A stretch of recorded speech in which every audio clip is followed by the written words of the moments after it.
नमस्कार सभी को। मेरे चैनल में आप सभी का हार्दिक स्वागत है। आज मैं उपस्थित हूँ मुंशी प्रेमचंद द्वारा लिखित उपन्यास प्रेमाश्रम का अगला भाग लेकर। इसके पिछले के अंक आपको मेरे इसी चैनल पर प्लेलिस्ट के अंतर्गत प्राप्त होंगे। 8 अंक, आज 9वां अंक है। चपरासी ने पूछा, क्या इससे मुचलका न लिया जाएगा? ईजाद, लिया क्यों न जाएगा? फैसला लिखा हुआ तैयार है। इसके लिए जैसे 100 वैसे 120। मैंने उससे ये हरगिज नहीं कहा कि तुम्हें मुचलका से निजात दिला दूंगा। महज इतना कह दिया कि तुम्हारे लिए अपने इम्कान भर कोशिश करूंगा। उसकी तस्कीन इतने से ही हो गई तो मुझे ज़्यादा सर दर्द की क्या ज़रूरत थी। रिश्वत को लोग नाहक बदनाम करते हैं। इस वक्त मैं इससे रुपया न लेता तो उसकी न जाने क्या हालत होती।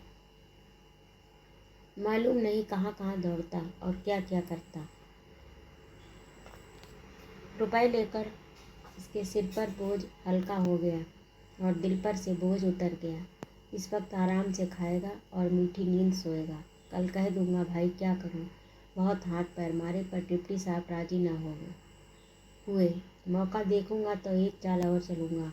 कहूंगा, डिप्टी साहब को कुछ नज़र किए बिना काम पूरा ना होगा। 100 रुपये पेश करो तो तुम्हारा मुचलका रद्द करा दूं। ये चाल चल गई तो मैं पौ बाहर ये चाल चल गई तो पौ बहार है। इसी का नाम हम खुरमा व हम सवाब है। मैंने कोई ज्यादती नहीं की, कोई जब्र नहीं किया। ये गैबी इमदाद है। इसी से मैं हिंदुओं के मसल ए तनी सुक्का कायल हूँ। जरूर इससे पहले की ज़िंदगी में इस आदमी पर मेरे कुछ रुपए आते होंगे। आए दिन ऐसे शिकार फंसा करते हैं, गोया उन्हें रुपए से चिढ़ है। दिल में उनकी हिमाकत पर हंसता हूँ और अल्लाह का शुक्र अदा करता हूँ। ऐसे बंदे न पैदा करता तो हम जैसों का गुजर क्यों कर होता। राय साहब को नैनीताल आए हुए 1 महीना तो हो गया। एक सुरम्य झील के किनारे हरे भरे वृक्षों के कुंज में उनका बंगला स्थित है, जिसका 1000 रुपया मासिक किराया देना पड़ता है। कई घोड़े, कई मोटर गाड़ियाँ, बहुत से नौकर। यहाँ वह राजाओं की भांति शान से रहते हैं। कहीं हिम राशियों की सैर, कहीं शिकार, कभी हिम राशियों की सैर, कभी शिकार, कभी झील में बजरों की बहार, कभी पोली और गल्फ, कभी सरोद और सितार, कभी पिकनिक और पार्टियां। नित्य नए जलसे, नए प्रमोद होते रहते हैं। राय साहब बड़ी उमंग के साथ इन विनोदों की बहार लूटते हैं। उनके बिना किसी महफिल, किसी जलसे का रंग नहीं जमता। वह सभी बारातों के दूल्हे हैं। व्यवस्थापक सभा की बैठकें नियमित समय पर हुआ करती हैं, पर मेंबरों के राग रंग को देखकर ये अनुमान करना कठिन है कि आमोद को अधिक महत्व का विषय समझते हैं या व्यवस्थाओं के संपादक को। किंतु ज्ञान शंकर के हृदय की कली यहाँ भी न खिली। राय साहब ने उन्हें यहाँ के समाज से परिचित करा दिया। यहाँ नित्य दावतों और जलसों में अपने साथ ले जाते, अधिकारियों से उनके गुणों की प्रशंसा करते, यहाँ तक कि उन्हें लेडियों से भी इंट्रोड्यूस कराया जाता। उससे ज़्यादा और वे क्या कर सकते थे। इस भित्ति पर दीवार उठाना उनका काम था, पर उनकी दशा उस पौधे सी थी जो प्रतिकूल परिस्थिति में जाकर मालिक के सुव्यवस्था करने पर भी दिनों दिन सूखता जाता है। ऐसा जान पड़ता है वह किसी गहन घाटी में रास्ता भूल गए हैं। रत्न जटित लेडियों के सामने वह शिष्टाचार के नियमों के ज्ञाता होने पर भी झेपने लगते थे। राय साहब उन्हें प्रायः एकांत में सभ्य व्यवहार के उपदेश दिया करते, स्वयं नमूना बनकर उन्हें सिखाते। पुरुषों से क्यों कर बिना प्रयोजन ही मुस्कुराकर बातें करनी चाहिए, महिलाओं के रूप लावण्य की क्यों कर सराहना करनी चाहिए। किंतु अवसर पड़ने पर ज्ञान शंकर का मत ही हरण हो जाता।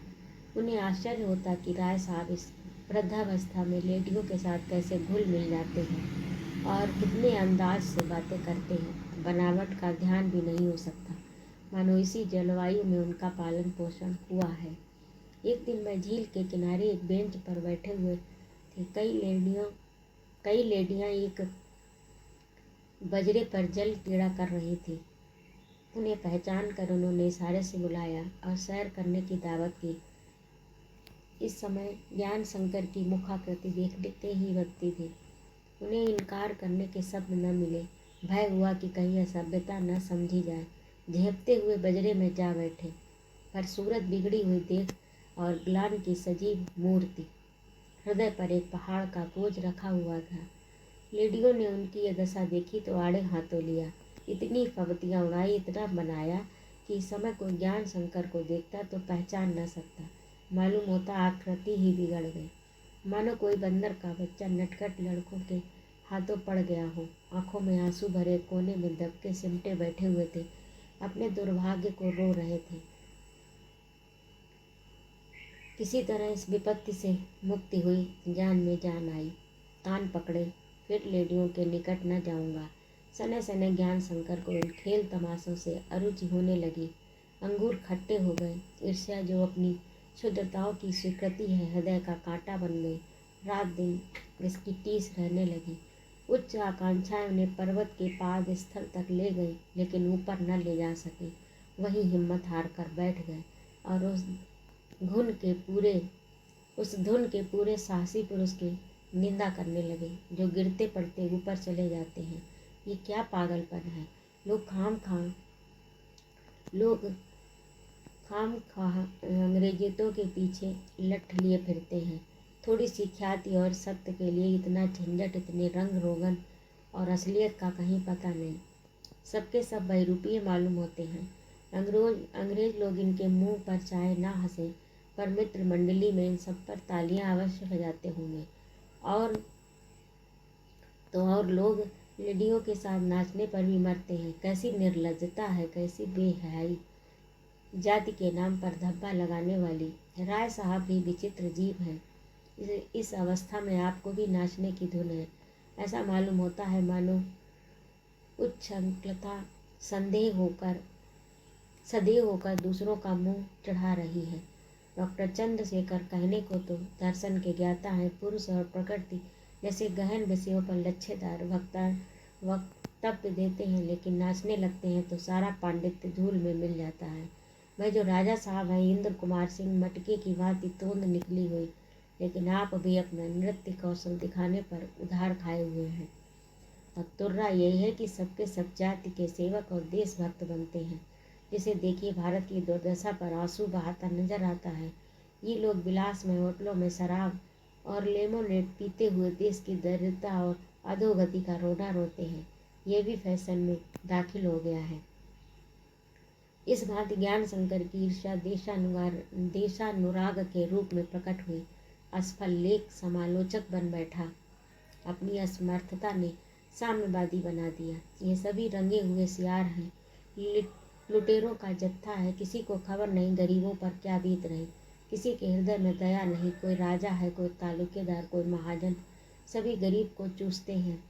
गरीबों के झोपड़े में सेंध मारते हैं। यहाँ आकर देश की अवनति का पचड़ा मारते हैं। यहाँ आकर देश की अवनति का पचड़ा बताते हैं। भला यही है कि अधिकारी वर्ग इन महान भावों को मुंह नहीं लगाते। कहीं वह इनकी बातों में आ जाए तो देश का भाग्य इनके हाथों में दे दे तो जाति का कहीं नाम निशान न रहे। ये सब दिन दहाड़े लूट खाएं। इन भले मानसों से पूछो, आप जो यहाँ लाखों रुपए सैर सपाटे में उड़ा रहे हैं, इससे जाति को क्या लाभ हो रहा है? यही धन यदि जाति पर अर्पण करते तो जाति तुम्हें धन्यवाद देती, पूजती, नहीं तो उसे खबर भी नहीं कि तुम कौन और क्या करते हो। उनके लिए तुम्हारा होना न होना बराबर है। प्रार्थी को इस बात में संतोष नहीं होता तुम दूसरों से सिफारिश करके उसे कुछ दिला सको, तो उसे संतोष होगा जब तुम स्वयं अपने से थोड़ा सा निकाल कर उसे दो। ये द्रोहात्मक विचार ज्ञान शंकर के चित्त को मथने लगे। वाणी उन्हें प्रकट करने के लिए व्याकुल होने लगी। एक दिन वह डॉक्टर चंद्रशेखर से उलझ पड़े। इसी प्रकार एक दिन राजा इंद्र कुमार से विवाद कर बैठे।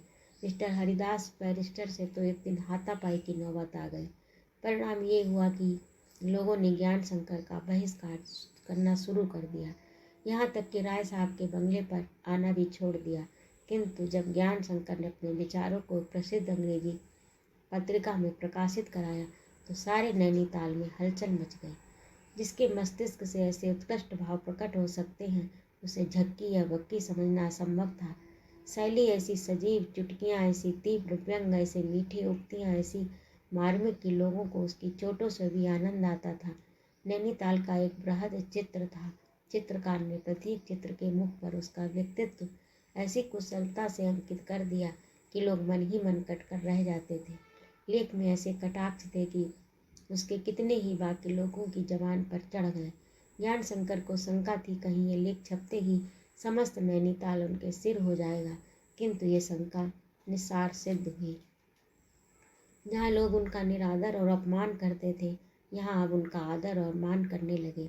एक एक करके लोगों ने उनके पास आकर अपने अभिनय की क्षमा मांगी। सबके सब एक दूसरे पर की गई चोटों का आनंद उठाते थे। डॉक्टर चंद्रशेखर राजा इंद्र कुमार में बड़ी घनिष्ठता थी, किंतु राजा साहब पर दो मुँहे सांप की फफूंदी डॉक्टर महोदय को लोटपोट कर देती थी। राजा साहब भी डॉक्टर महाशय की प्रौढ़ा ने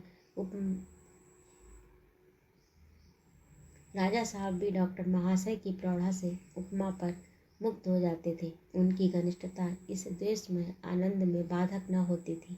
ये चोटें और चुटकियाँ सर्वथा निष्फल न हुई।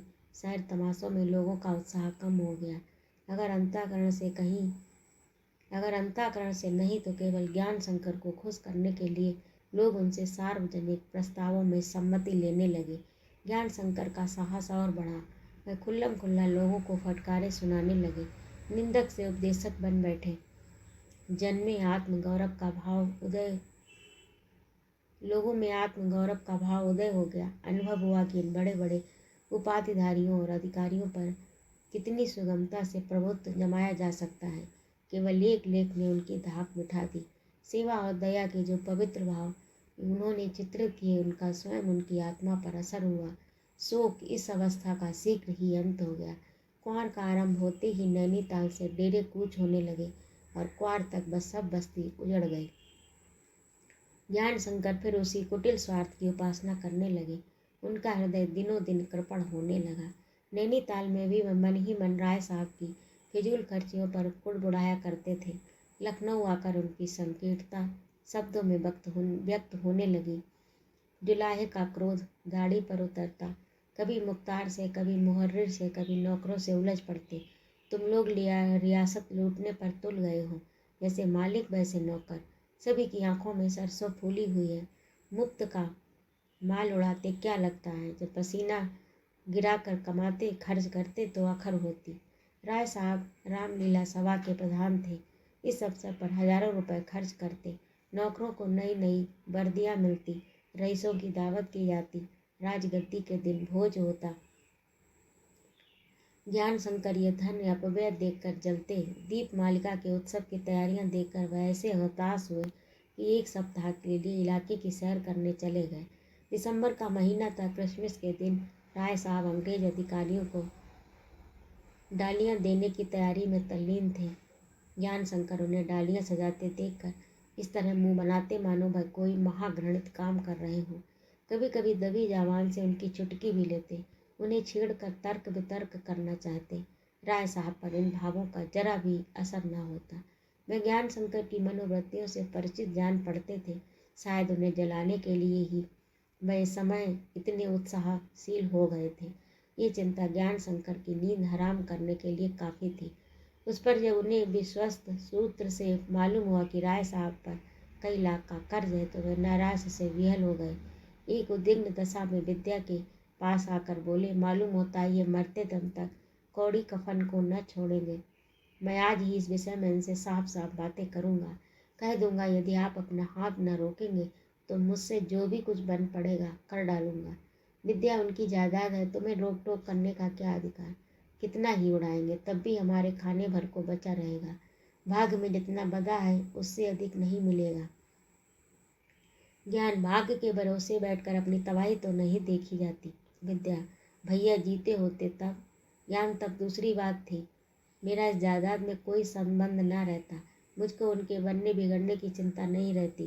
किसी चीज़ पर अपनेपन की छाप लगते ही हमारा उससे आत्मिक संबंध हो जाता है। किंतु हाँ, दुर्दैव ज्ञान शंकर की विषाद चिंताओं का यहीं तक अंत न था। अभी तक उनकी स्थिति एक आक्रमणकारी सेना की सी थी। अपने घर का कोई खटका न था। अब दुर्भाग्य ने उनके घर पर छापा मारा। उनकी स्थिति रक्षा कारणी सेना की सी हो गई। उनके बड़े भाई प्रेम शंकर कई वर्ष से लापता थे। ज्ञान शंकर को निश्चय हो गया वह अब संसार में नहीं है। फागुन का महीना था। अनायास प्रेम शंकर का एक पत्र पाकर पहले तो ज्ञान शंकर प्रेम उल्लास में मग्न हुए। इतने दिनों में वियोग के बाद भाई से मिलने की आशा ने चित्त को गदगद कर दिया। पत्र को लिए विद्या के पास आकर शुभ समाचार सुनाया। विद्या बोली, धन्य भाग, भाभी जी की मनोकामना ईश्वर ने पूरी कर दी। इतने दिनों से कहाँ थे? ज्ञान, वहीं अमेरिका में कृषि शास्त्र का अभ्यास करते रहे। 2 साल तक एक कृषिशाला में काम भी किया। विद्या, तो आज अभी 25 तारीख है, हम लोग कल परसों तक यहाँ से चल दें। ज्ञान शंकर ने केवल इतना कहा, हाँ और क्या, बाहर चले गए। उनकी प्रफुल्लता एक ही क्षण में लुप्त हो गई। कहीं और नई चिंताएं आंखों के सामने फिरने लगी, जैसे कोई जीर्ण रोगी किसी उत्तेजक औषधि के असर से एक क्षण के लिए चैतन्य होकर फिर उसी जीर्णावस्था में विलीन हो जाता है। उन्होंने अब तक जो मंसूबे बांधे थे, जीवन का जो मार्ग स्थिर किया था, उसमें अपने सिवा किसी अन्य व्यक्ति के लिए जगह न रखी थी। वह सब कुछ अपने लिए चाहते थे। अब इन व्यवस्थाओं में बहुत कुछ काट छाँट करने की आवश्यकता मालूम होती थी। संभव है जायदाद का फिर से बंटवारा करना पड़े। दीवान खाने में 2 परिवारों का निर्वाह होना कठिन था। लखनपुर के भी 2 हिस्से करने पड़ेंगे। ज्यों ज्यों वह इस विषय पर विचार करते, समस्या और भी जटिल होती जाती, चिंताएं और भी विषम होती जाती, यहाँ तक कि शाम होते होते उन्हें अपनी अवस्था असह्य प्रतीत होने लगी। वे अपने कमरे में उदास बैठे थे कि राय साहब आकर बोले, वाह, तुमने तो अभी कपड़े भी न पहने, क्या सैर करने ना चलोगे? ज्ञान, जी नहीं, आज जी नहीं चाहता। राय, कैसरबाग में आज बैंड होगा, हवा कितनी प्यारी है। ज्ञान, मुझे क्षमा कीजिए। राय, अच्छी बात, मैं न जाऊंगा। आजकल कोई लेख लिख रहे हो या नहीं? ज्ञान, जी नहीं, इधर तो कुछ नहीं लिखा। राय, तो अब कुछ लिखो। विषय और सामग्री मैं देता हूँ। सिपाही की तलवार में मोर्चा न लगना चाहिए। पहला लेख तो इस साल के बजट पर लिख दो, दूसरा गायत्री पर। ज्ञान, मैंने तो आजकल कोई बजट संबंधी लेख आद्यो पढ़ा नहीं, इस पर कलम क्यों कर उठाऊं?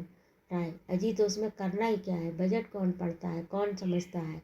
आप केवल शिक्षा के लिए धन की आवश्यकता दिखाइए, शिक्षा के महत्व थोड़ा सा उल्लेख कीजिए, स्वास्थ्य रक्षा के लिए धन मांगिए, उनके मोटे मोटे नियमों पर 2-4 टिप्पणी कर दीजिए। पुलिस के व्यय में वृद्धि अवश्य ही हुई है, मानी हुई बात है, आप उसमें कमी पर जोर दीजिए। नई नहरें निकालने की आवश्यकता दिखाकर लेख समाप्त कर दीजिए। बस अच्छी खासी बजट की समालोचना हो जाएगी।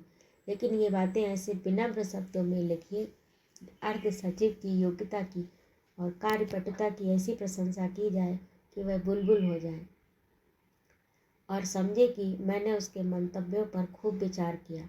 शैली तो आपकी सजीव है, इसका यत्न और कीजिए। एक एक शब्द में मेरी बहुज्ञता और पांडित्य टपके।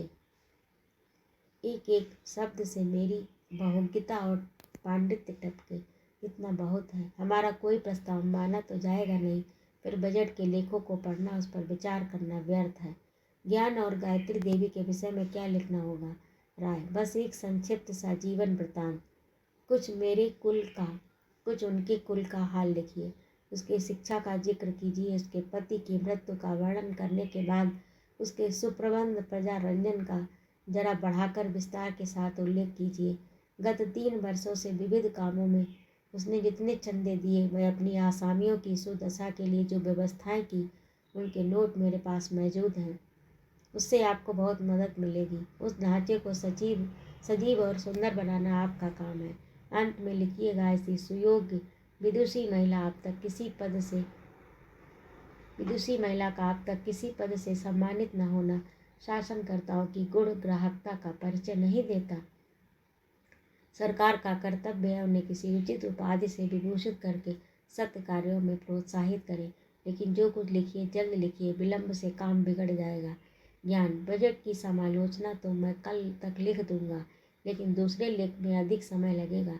मेरे बड़े भाई जो बहुत दिनों से गायब थे, 1 तारीख को आ रहे हैं। उनके आने से पहले हमें वहाँ पहुँच जाना चाहिए। राय, वह तो अमेरिका चले गए थे। ज्ञान, जी हाँ, वहीं से पत्र लिखा है। राय, कैसे आदमी है? ज्ञान, इस विषय में क्या कह सकता हूँ, आने पर मालूम होगा। उनके स्वभाव में क्या परिवर्तन हुआ, यूँ तो बहुत शांत प्रकृति और विचारशील थे राय, लेकिन आप जानते हैं अमेरिका की जलवायु बंधु प्रेम के भाव की पोषक नहीं है। व्यक्तिगत स्वार्थ वहाँ के जीवन का मूल तत्व है। आपके भाई साहब पर उसका असर जरूर पड़ा होगा। ज्ञान, देखना चाहिए। अपनी तरफ से तो उन्हें शिकायत का मौका न दूंगा। राय, आप दें या न दें वह स्वयं ढूंढ निकालेंगे। संभव है मेरी शंका निर्मूल हो। मेरी हार्दिक इच्छा है कि निर्मूल हो, पर मेरा अनुभव है कि विदेश में बहुत दिनों तक रहने से प्रेम बंधन शिथिल हो जाता है। ज्ञान शंकर जब अपने मनोभावों को छिपा न सके खुलकर बोले, मुझे भी यही भय है। जब 6 साल में उन्होंने घर पर एक पत्र नहीं लिखा तो विदित है कि उनमें आत्मीयता का अधिक नहीं। आप मेरे पिता तुल्य हैं, आपसे क्या पर्दा। इनके आने से सारे मंसूबे मिट्टी में मिल गए। मैं समझा था चाचा साहब से अलग होकर 2-4 वर्षों में मेरी दशा को सुधर जाएगी। मैंने ही चाचा साहब को अलग होने पर मजबूर किया। जायदाद की बाँट की अपनी इच्छा के अनुसार, इसके लिए चचा साहब की संतान मुझे सदैव कोसती रहेगी, किंतु सब किया कराया बेकार हो गया। राय साहब, कहीं उन्होंने गत वर्षों के मुनाफे का दावा कर दिया तो आप बड़ी मुश्किल में फंस जाएंगे। इस विषय में वकीलों की सम्मति लिए बिना आप कुछ न कीजिएगा। इस बात ज्ञान शंकर की शंकाओं को उत्तेजित करने में राय साहब का आशय क्या था, इसको समझना कठिन है। शायद वे उनके हृदयगत भाव की थाह लेना चाहते थे, अथवा उनकी क्षुद्रता और स्वार्थपरता का तमाशा देखने का विचार था। वह तो ये चिंगारी देखकर हवा खाने चल दिए। बेचारे ज्ञान शंकर अग्निदाह में जलने लगे। उन्हें इस समय नाना प्रकार की शंकाएं हो रही थी। उनका वह तत्क्षण समाधान करना चाहते थे। क्या भाई साहब गत वर्षों के मुनाफे का दावा कर सकते हैं? यदि वे ऐसा करें तो मेरे लिए भी निकास का कोई उपाय है या नहीं? क्या राय साहब को अधिकार है कि रियासत का ऋणों पर बोझ लादते जाएं? उनकी फिजूल खर्ची को रोकने में कोई कानूनी तदबीर हो सकती है या नहीं? इन प्रश्नों से ज्ञान शंकर के चित्त में घोर अशांति हो रही थी। उनकी मानसिक वृत्तियां जल रही थी। मैं उठकर राय साहब के पुस्तकालय में गए और एक कानून की किताब निकालकर देखने लगे। इस किताब से शंका निवृत्त न हुई। दूसरी किताब निकाली, यहाँ तक कि थोड़ी देर में मेज पर किताबों का ढेर लग गया। कभी इस पोथी के पन्ने उलटते, कभी इस पोथी के, किंतु प्रश्न का संतोषप्रद उत्तर न मिला। हताश होकर वे इधर उधर ताकने लगे। घड़ी पर निगाह पड़ी। 10 बजना चाहते थे। किताबें समेट कर रख दी। भोजन किया, लेटे, किंतु नींद कहाँ। चित्त की चंचलता निद्रा की बाधक है। अब तक वह स्वयं अपने जीवन सागर के रक्षा तट थे। उनकी सारी आकांक्षाएं इसी तट पर विश्राम किया करती थी। प्रेम शंकर ने आकर इस रक्षा तट को विध्वंस कर दिया और उन नौकाओं को डावाडोल। भैया क्यों कर काबू में आएंगे? खुशामद से कठिन है। वह एक ही घाघ है। नम्रता और चिंत से असंभव। नम्रता का जवाब सद्व्यवहार हो सकता है, स्वार्थ त्याग नहीं। फिर क्या कलह और अपवाद से? कदापि नहीं। इसमें मेरा पक्ष और भी निर्बल हो जाएगा। इस प्रकार भटकते भटकते सहसा ज्ञान शंकर को एक मार्ग दिख पड़ा और वह हर्षोन्मत्त होकर उछल पड़े। वाह, मैं भी कितना मंद बुद्धि हूँ। बिरादरी इस महाशय को घर में पैर तो रखने नहीं देगी। ये बेचारे मुझसे क्या छेड़छाड़ करेंगे? आश्चर्य है, अब तक ये मोटी सी बात मेरे ध्यान में न आई।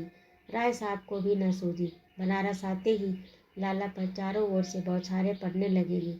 उनके वहाँ पैर भी न जमने पाएंगे। प्रकट में मैं उनसे बहादुर व्यवहार करता रहूँगा। बिरादरी की संकीर्णता अन्याय पर आंसू बहाऊंगा, लेकिन परोक्ष में उनकी कील घुमाता रहूँगा। महीने 2 महीने में आप ही भाग खड़े होंगे। शायद श्रद्धा भी उनसे खिंच जाए। उसे कुछ उत्तेजित करना पड़ेगा। धार्मिक प्रवृत्ति की स्त्री है, लोक मत का उस पर अवश्य असर पड़ेगा। बस मेरा मैदान साफ है। इन महाशयों से डरने की कोई ज़रूरत नहीं। अब मैं निर्भय होकर भातृ स्नेह का आचरण कर सकता हूँ। तो ये था आज का भाग। आपको कैसा लगा कमेंट करके। यदि आपको मेरा कहानी सुनाना अच्छा लगता है तो कृपया मेरे चैनल को सब्सक्राइब करें, लाइक करें और कमेंट करें। सुनने के लिए बहुत बहुत धन्यवाद। जय माँ भारत।